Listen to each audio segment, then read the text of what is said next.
Today, we're looking at all the Morningtide rares that have never been reprinted in this special edition of the Magic the Gathering Market Watch. This video is sponsored by Flipside Gaming. Check out flipsidegaming.com for all your gaming needs. Right now, you can order Tarkir Dragonstorm, pre-order Magic the Gathering Final Fantasy, or find a vast number of other great items on their website.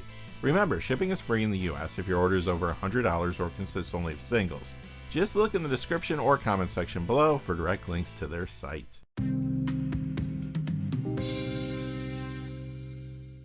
Hey there, this is John from Heroes and Legends, and welcome to this special edition of the Magic the Gathering Market Watch. Today's video is one big one per video as we look at all 19 of the Morningtide rares that have yet to be reprinted. A few weeks ago, we saw all of the Lorwyn rares that haven't been printed a second time, and in the coming weeks, we'll finish off the block discussing Shadowmoor and Eventide rares. Just a quick note about this series, it does go out to the gold patrons and Hero and Legend tier channel members first, then becomes available on YouTube for everyone else a couple days later. So some of the prices might have shifted by the time you see this, however, I'm not anticipating big changes for the cards we're talking about today. As you know if you watch the channel, this set came out during a time when there was a recession in the game, less packs were cracked, so these rares have become kinda hard to find in good condition. They tend to spike when they happen to play well with a new card, but the question is, do any of these 19 rares have potential? As we saw in the Lorwyn video, sometimes cards aren't reprinted for a good reason, they're just not good anymore. Real fast though, before we start, I do want to say thank you to one of our silver patrons, and that is Joseph. Joseph, thank you so much for your support on Patreon. It really goes a long way to help the channel and to help me continue to do this. Thank you so much, Joseph. And now, without any further ado, let's get into it. Alright, we're going to go through in value order, starting with number 19, Titan's Revenge. This is only 43 cents, very cheap card, but it's also a very weak card. Sure, you could put this in a commander deck that has a lot of high casting cost spells. You could even use cards that would let you manipulate the top of your deck, but that is a long way to go for this. They're just better red direct damage spells. Number 18, Stench Skipper at 47 cents. Occasionally I see this in commander builds with goblins, but that's pretty rare. In most cases, if you're playing a goblin heavy build, there are just better cards that you could use that will complement the creature type in a more profound way. Also, the majority of goblin commander decks nowadays are mono red. Those have your stronger commanders like Krenko Mob Boss, for example. Number 17, Supreme Exemplar, 50 cents currently. Here's another card that really does not see much play to speak of. I never really liked the champion mechanic since it makes you jump through a hoop to play your card, and they didn't really do a good job of reducing the casting cost of these champion creatures to even out the drawback. Sure, in the future if a set comes out that pushes the elemental creature type, this might catch some hype, but my guess is even that hype would be short term. Number 16, Fen Deep Summoner. This is at 52 cents right now. It is a high toughness creature that turns two of your swamps into high toughness creatures by tapping. Could you put this in a Doran the Siege Tower commander deck, or use it to upgrade Tarkir Dragonstorm's Abzan armor deck? Sure, but honestly, I don't think it would be strong enough to make the cut in those decks. Additionally, this is a tree folk, and it makes your swamps tree folk when you use the activated ability. Maybe if there was a set or commander deck previewed someday that was going to bring more tree folk support, then perhaps this card could heat up, at least for a time. Number 15, Weirding Shaman, 63 cents. This sometimes appears in goblin commander decks, but again, it's pretty rare. The card has two things going against it. Like I mentioned earlier, most of the goblin type commander decks today are around mono red commanders. And secondly, that activated cost is just too expensive for the ability. If the cost was a little cheaper and the card was red, it actually would be quite good in some builds. As it stands now, not so much. Number 14, Slithermuse, 92 cents. Again, this very rarely sees a little commander play. I actually don't hate the card though. That evoke cost is probably a tad high, but when elementals are inevitably pushed one day, I might try this out in a commander deck. Number 13, Kinsbale Border Guard, 99 cents. This gets a tad bit of commander play currently. Someday though, Kithkins will get a push again, maybe next year when we return to Lorwyn. Whenever that happens, I think this card could get hot, and if it's not reprinted, I could see this spiking. If there was a strong Kithkin typal commander deck, Kinsbale Border Guard would be good there. Coming in at number 12, also 99 cents, Grimoire Thief. Well, this is a Merfolk Rogue, which is good, but I think it's just too random. Also, unless you're playing against the commander deck using one of the cards that breaks the 1-of rule, this won't do much for you in that format, except in some very specific situations. Coming in at number 11, a little price jump here, Declaration of Naught, $2.35. This gets a tad bit of commander play. I actually don't think this card is bad. In fact, I'm a little surprised that it doesn't see more play.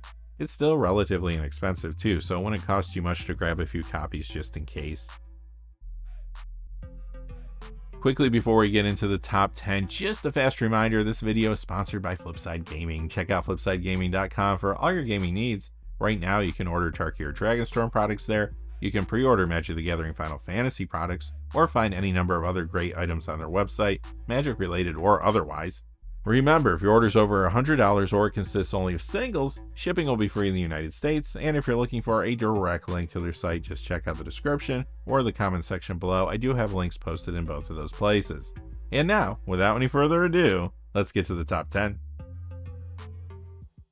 Number 10, Battletide Alchemist, $2.39. This one doesn't currently see much play, but again, we have a Kithkin, plus it's a cleric that gets better if you control more clerics.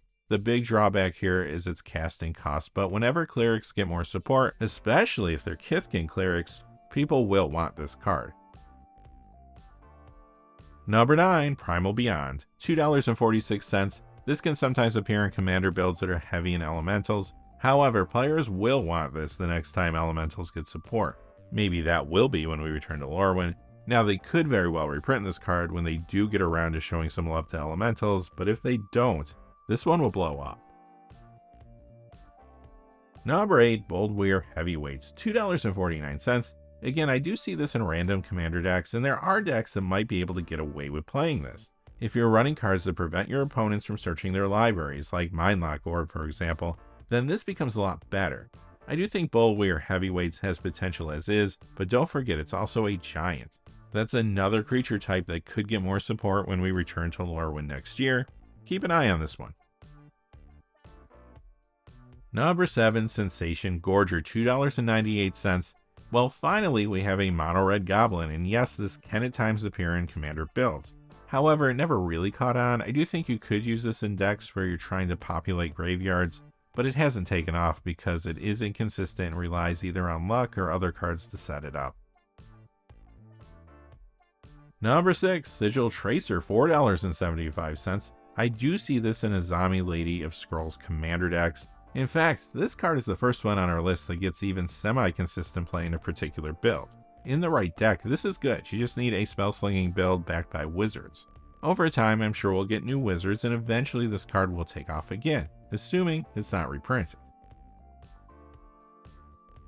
Number 5, Be Elite, BB Elite, Scarblade Elite, $4.89.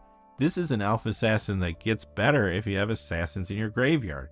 Remember when the Assassin's Creed set came out and this card took off? The price has come down quite a bit from its peak, but if assassins get a push again someday prior to Scarblade Elite being reprinted, it will spike again.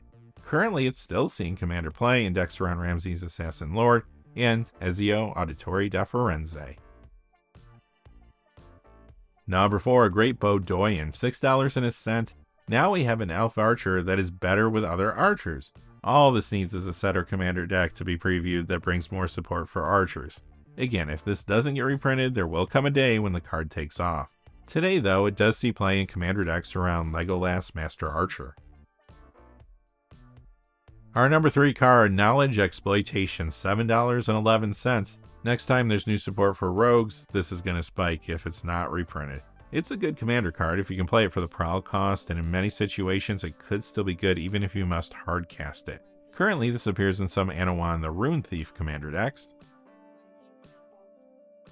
Number 2 rises to the top. It is Cream of the Crop, $13.25. Sure, this one is a little more expensive, but it's a really good enchantment for certain commander builds running large creatures. If it isn't reprinted, I could see this going up more over time. Right now, it frequently sees play in Pantlaza's unfavored commander decks. And finally, coming in at number 1, Marlin of the Morn Song, $22.77. This one is not cheap. This still sees play as a commander, and it can appear in the 99 of builds sometimes, like ones around Turgid God of Wright for example. This legendary elf wizard can be a part of some nasty combos. You could use this with a card I mentioned earlier, Omnixilus Unleashed, but the best combo is Marlin and Opposition Agent. Opposition Agent lets you search your opponent's libraries instead of them, and then you even get to play the cards you choose by paying any kind of mana. Anyway, at some point this will get reprinted, but until then, I do think it has more room to grow. Alright, that's going to do it for this special edition of the Magic the Gathering Market Watch. In future weeks, we will be back to look at all the Shadowmoor rares that have yet to be reprinted, and then the Eventide rares. Until next time, that way, thanks for watching. If you enjoyed the video, please remember to give us a like and subscribe, and have a great day. Hey, thanks for watching. This video is made possible through the generous support of viewers like you on Patreon. Check out the description below for links to our Patreon page as well as our Amazon affiliate store, where a small percentage of all sales will also help support the channel. Finally, if you haven't had a chance yet to subscribe, hit that subscribe button so you don't miss any of the new videos on Heroes and Legends. Talk to you again soon, and have a great day.